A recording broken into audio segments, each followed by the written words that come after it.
আকাশে যা আছে, জমিনে যা আছে, এগুলোর আসল মালিকানা আল্লাহ।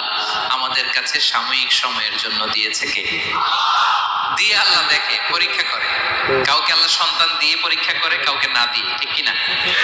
কাউকে ধনী বানিয়ে, কাউকে গরিব বানিয়ে, ঠিক কিনা? কাউকে সাদা বানিয়ে, কাউকে কালো বানিয়ে, ঠিক কিনা? কাউকে ক্ষমতাশীল বানিয়ে, কাউকে দরিদ্র বানিয়ে, ঠিক কিনা বলেন? সবটাই যে যে অবস্থায় আছে, এটা পরীক্ষা। আল্লাহ দেখে কোন অবস্থায় থেকে আমরা কি করি। কিন্তু আসল মালিকানা কার? ক্ষণস্থায়ী বাড়ির মালিক, ক্ষণস্থায়ী গাড়ির মালিক। বস্তা বস্তা টাকা পেয়ে মনে করবেন না এটার মালিক আমি। আজ আছি কাল, আজ বললে কালকে। আহা, এই তো দুনিয়া। লাহু মা ফিস সামাওয়াতি ওয়া মা ফিল আরদ। যা আছে তিনি মালিক। এজন্য আমার আমার কম বলবেন। আমার আমার সব আমার, সব আমি খামো, এরকম আছে না? নাই, বলা যাবে না। আমরা আসল মালিক না। এই কিছুদিনের জন্য আছি মুসাফিরি জিন্দিগি, সফরময় জিন্দিগি। আজ আছি কাল নাই, চলে যাব। থাকতে আসি নাই, তাই না? থেকে যাবেন একজন, তিনি কে? তাহলে আকাশ জমিন এ দুয়ের মাঝখানে যা আছে সবকিছুর একক একচ্ছত্র মালিকানা একটা সত্তার। আওয়াজ করে বলুন তিনি কে? ক্লিয়ার। 4 নম্বর কথা শেষ। আল্লাহ বলে সবকিছুর মালিক আমি। 5 নম্বরে আল্লাহ বলেন মান যাল্লাযী ইয়াশফাউ ইনদাহু ইল্লা বিইذনি। কার এত ক্ষমতা, কার এত বড় সাহস আল্লাহর অনুমতি ছাড়া আল্লাহর সামনে দাঁড়িয়ে সুপারিশ করে? কার সাহস এত সুপারিশ করে? মনে করছেন বাবার দরবারে গেছেন, বাবা আপনারে সুপারিশ করে জান্নাতে নিবে নাকি? আরে বাবার খবর কি হবে ওটাই তো বাবা জানেন। কথা বলেন। আপনি যে পীরের দরবারে যে সিজদায় পড়ে রইলেন, ওই পীরের অবস্থা কি হবে ওটার কোনো গ্যারান্টি আছে? এই সহজ হিসাবটা বুঝে না। আপনি যেই দরবারে যে মাথা ঘষেন, যেই দরবারে যে সিজদা দেন, যেই দরবারে যে মানত করেন, যেই পীরের পায়ের মধ্যে পড়ে থাকেন, ওই পীরের অবস্থা কি সেটাই তো সে জানে না, ঠিক কিনা? কেউ সুপারিশ করতে পারবে না। তবে হ্যাঁ, আল্লাহ যদি কাউকে দয়া করে অনুমতি দেয় তাহলে করতে পারবে, তাহলে পারবে। সেই কিয়ামতের দিনটা বড্ড ভয়ঙ্কর, কেউ সুপারিশ করার সাহস পাবে না। আরে আমার অবস্থা কি আমি জানি না, আমি আবার কারোর জন্য সুপারিশ করব? কথা বুঝেন নাই? আমার কি হবে আমি জানি, তা আমি আরেকজনের নিয়ে টেনশন করার সুযোগ কোথায়? ইয়া নাফসি, ইয়া নাফসি, আল্লাহ আমারে বাঁচাও, আমারে বাঁচাও, আমারে বাঁচাও। কাঁদতে কাঁদতে মানুষ হয়রান হয়ে যাবে, এ নাকি আবার আরেকজনের বাঁচাবে। বিশ্বনবী বলেন, বিশ্বনবী একবার ছাগলের রান খাচ্ছিলেন। রান খেতে খেতে বিশ্বনবী বলেন আনা সাইয়্যিদুন নাস ইয়াউমাল কিয়ামা। আমি কিয়ামতের দিন সর্বশ্রেষ্ঠ হব, মানুষের মধ্যে সর্বশ্রেষ্ঠ সেরা আমি বিশ্বনবী। আলহামদুলিল্লাহ বলেন। বিশ্বনবী বলেন সেদিনটা বড্ড ভয়ঙ্কর।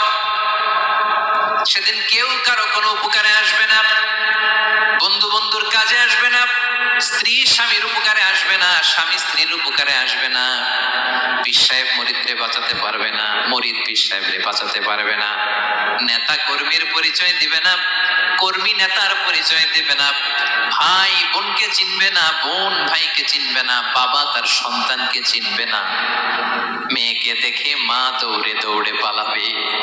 বড্ড ভয়ঙ্কর দিন। বিষ্ণু বলবেন জমিনটা এখনকার মতো থাকবে না, পুরো জমিনটা সমান হয়ে যাবে, ফ্ল্যাট। এখন তো গোল, তখন ফ্ল্যাট। সবাই এক জমিনের উপরে দাঁড়াবে, সূর্যটা মাথার কাছে চলে আসবে, সূর্যের গরমে মানুষের মাথার মগজ গলে গলে কানের ছিদ্র নাকের ছিদ্র দিয়ে বেয়ে বেয়ে পড়বে।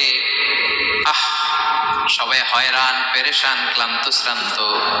মানুষগুলো বলবে বাঁচার কোনো উপায় নাই। 50,000 বছর মানুষ এরকম দৌড়াবে, চিৎকার করবে, কাঁদবে, বাঁচার কোনো উপায় নাই। সবাই বলবে আল্লাহ যদি বিচারটা শুরু করতো, যা হবার হবে, আগে বিচার শুরু করুন। বিচারই শুরু হয় না, বিচার শুরু হইতে 50,000 বছর। আল্লাহ 50,000 বছর, 5,000, 15,000, 50,000 বছরের ঘুরে যাবে। মানুষগুলো কাঁদতে কাঁদতে বলবে চলো আমরা আদম আলাইহিস সালামের কাছে যাই, যেন আল্লাহর যে সুপারিশ করে, আল্লাহ আপনি বিচার শুরু করেন। কিয়ামতের ময়দানে সবাই মিলে সাইয়েদনা আদম আলাইহিস সালামের কাছে যেয়ে বলবে, ইয়া আবাল বাশার ইয়া আউয়ালাল আম্বিয়া, ও আদম নবী, আপনি দুনিয়ার বুকে প্রথম নবী। আল্লাহ নিজ হাতে আপনারে 60 হাত লম্বা করে বানিয়েছেন, আপনার সম্মানে ফেরেশতাদেরকে সেজদা দিতে বলেছেন। দুনিয়ার প্রথম নবী, প্রথম মানুষ আপনি। আপনি আল্লাহরে যে সুপারিশ করেন যেন আল্লাহ বিচার শুরু করে। আদম আলাইহিস সালাম বলবেন, আমি পারবো না, কারণ আল্লাহ আমাকে একটা নিষিদ্ধ গাছের কাছে যেতে নিষেধ করেছিল, আমি ভুল করে এই গাছের ফল খেয়েছি। নাফসি নাফসি, আজকে আমার কি হবে আমি জানি না, আমি বড় লজ্জিত। আমারে যদি আল্লাহ জিজ্ঞেস করে কেন খাইছিলাম, আমার কোনো উত্তর নাই। তোমারে বাঁচাবো কেমনে আমি? নবীরা থর থর করে কাঁপবে সেদিন। আদম আলাইহিস সালাম বলবেন, আমি পারবো না, মাফ করো আমাকে, আমি পারবো না। ওই যে ভুল করে গন্ধম খেয়ে ফেলেছি, নিষিদ্ধ গাছের ফল খেয়ে ফেলেছে, আমি বড় লজ্জিত, অনুতপ্ত, আমি পারবো না। আজকে আল্লাহ এত রাগান্বিত হয়েছে, আগে কখনো আল্লাহ এত রাগান্বিত হয় নাই, ভবিষ্যতে আল্লাহ কখনো এত রাগান্বিত হবে না। আমি পারবো না। এক কাজ করো, তোমরা নূহ আলাইহিস সালামের কাছে যাও। কোন নবী? লোকেরা এবার পাগলের মতো দৌড়াতে দৌড়াতে আল্লাহর নবী নূহ আলাইহিস সালামের কাছে যেয়ে বলবে, ইয়া নবী আল্লাহ নূহ, আনতা আউয়ালুর রুসুলি ফিল আরদ, আপনি জমিনে প্রথম রাসূল। আদম আলাইহিস সালাম নবী ছিলেন, রাসূল ছিলেন না। এই দুনিয়ার বুকে প্রথম রাসূল ছিলেন আল্লাহর নবী নূহ আলাইহিস সালাম। সবাই বলবে, ও নবী আল্লাহ নূহ, রাসূল আল্লাহ নূহ, আল্লাহ আপনাকে আবদান শাকুরা, শুকরগুজার বান্দা বলে কোরআনে বলেছে। কোরআনে নূহ আলাইহিস সালামের নামেও সূরা আছে না নাই? আপনি আল্লাহর প্রিয় বান্দা, প্রিয় রাসূল। দেখেন আমাদের কি দশা, ঘামতে ঘামতে শেষ। জমিনটা তামার জমিন, সূর্যটা মাথার কাছে, কি করবো আর পারি না, ঘামতে ঘামতে আর কত ঘামবো, কত দাঁড়িয়ে থাকবো। আল্লাহরে যে বলেন বিচার যেন শুরু করে। নূহ আলাইহিস সালাম বলবেন, আমিও পারবো না, আমিও পারবো না। আমি আমার ছেলের জন্য এক কথা বলে ভুল করে ফেলছি। যখন মহাপ্লাবন হবে আমি বললাম, আল্লাহ আমার কলিজার টুকরা সন্তান রে বাঁচান। আল্লাহ বললেন, ও নূহ, সে তোমার সন্তান না, কারণ সে ঈমান আনে নাই, সে পাহাড়ের উপর দাঁড়িয়েছে, দেখি কেমনে সে বাঁচে। ওই যে আমি একটা না বুঝে আবদার করেছি, আল্লাহ আমার উপর রেগে গিয়েছিলেন। আজকে আল্লাহ ওই ব্যাপারে যদি আমারে প্রশ্ন করে, আমার কোনো জবাব নাই, আমি পারবো না, মাফ করো। তোমরা সবাই মিলে আল্লাহর খালিল ইব্রাহিম আলাইহিস সালামের কাছে যাও। লোকগুলো পাগলের মতো খুঁজতে আরম্ভ করবে, অযুত লক্ষ নিযুত কোটি মানুষের ভিড়ে আল্লাহর খালিল ইব্রাহিমকে যে বলবে, ইয়া খালিলুল্লাহ, ও আল্লাহর খালিল, আল্লাহ আপনাকে বড্ড ভালোবেসেছেন, আপনি কাবা বানিয়েছেন, আল্লাহ আপনাকে বড্ড পছন্দ করেন। দেখেন আমাদের কি অবস্থা। আপনি যে আল্লাহর কাছে সুপারিশ করেন যেন আল্লাহ আজকে বিচার শুরু করে। আল্লাহর নবী ইব্রাহিম বলবেন, আমিও পারবো না, আমি আমার জীবদ্দশায় 3টা মিথ্যা বলেছি। কয়টা? আসলে মিথ্যা না, একটু টুইস্ট করে কৌশল করে কথা বলেছিলেন, ওইটাকে হাদিসে মিথ্যা বলা হয়েছে।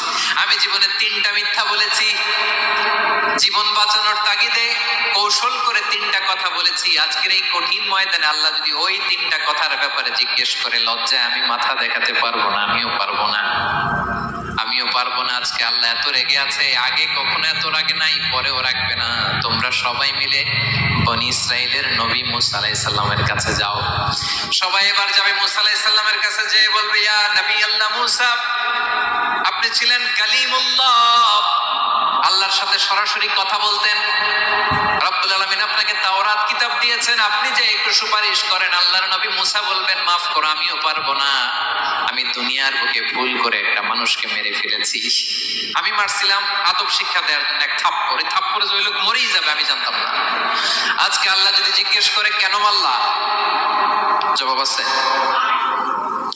ওই লজ্জায় আমি অনুতপ্ত, আমি পারবো না, আমার এই কথা বলো না। আজকে আল্লাহ বড্ড রেগে আছে, আমি পারবো না। তোমরা আল্লাহর নবী ঈসা আলাইহিস সালামের কাছে যাও। কিয়ামতের ময়দানে মানুষগুলো পাগল পাড়া হয়ে আল্লাহর নবী ঈসা আলাইহিস সালামের কাছে যাবে, যে বলবে, নবী ঈসা আপনি রূহুল্লাহ, বাবা ছাড়া আল্লাহ আপনাকে বানিয়েছেন, ইনজিল কিতাব দিয়েছেন, মৃত মানুষকে আপনি জীবিত করতে পারতেন। আজকের এই কঠিন বিপদের দিনে আপনি আমাদের সাহায্য করেন। আল্লাহর কাছে যে বলেন যেন বিচার শুরু করে। ঈসা আলাইহিস সালাম বলবেন, আমিও পারবো না, ইন্নী উবিদতু মিন দুনিল্লাহ, আমার উম্মত খ্রিস্টানেরা আল্লাহরে বাদ দিয়ে আমি ঈসার ইবাদত করেছে। আমার মা ম্যারি আর আমাকে ডাকতো জেসাস ক্রাইস্ট, আমার আবাদত করেছে, যদিও আমি আমার আবাদত করতে বলি না। ঈসা আলাইহিস সালামও আবাদত করতে বলেছেন একজনের, তিনি কে?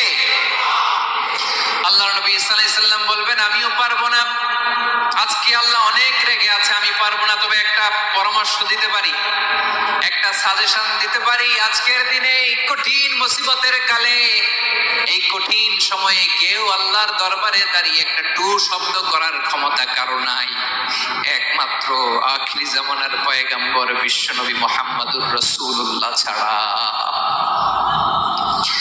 মানুষগুলো এবার আগুনের মধ্যে পানি দিলে যেমনি আগুন নিভে যায়, দাউ দাউ করা হৃদয়ে জ্বলন্ত আগুন তাদের ঠান্ডা হবে, কিয়ামতের ময়দানে ওই বিভীষিকাময় সময়ে মুসিবতের কালে মানুষগুলো পাগল হয়ে বিশ্বনবীকে খুঁজতে আরম্ভ করবে। সবাই মিলে বিশ্বনবীর কাছে যেয়ে বলবে ইয়া রাহমাতাল লিল আলামিন, ইয়া খাতামান নবীন, রাহমাতাল লিল আলামিন।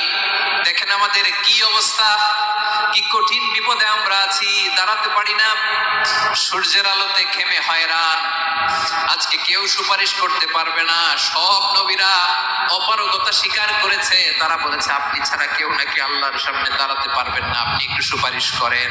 বিশ্বনবী বলবেন আসো আসো, আজকের দিনে আমি ছাড়া আল্লাহর সামনে কেউ দাঁড়াতে পারবে না।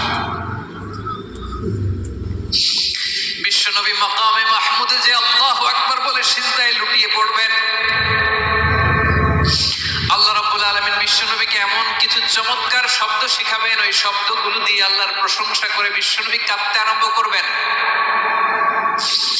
বিশ্বনবী এমন ভাবে অজর দ্বারায় সিজদায় লুটিয়ে পড়ে কাঁদবেন, রব্বুল আলামিনের রহমতের দরিয়ায় জোশ লেগে যাবে। রব্বুল আলামিন এই দৃশ্য থেকে সহ্য করতে পারবেন না, রব্বুল আলামিন বলবেন ইয়া মুহাম্মদ ইরফা রাসাক,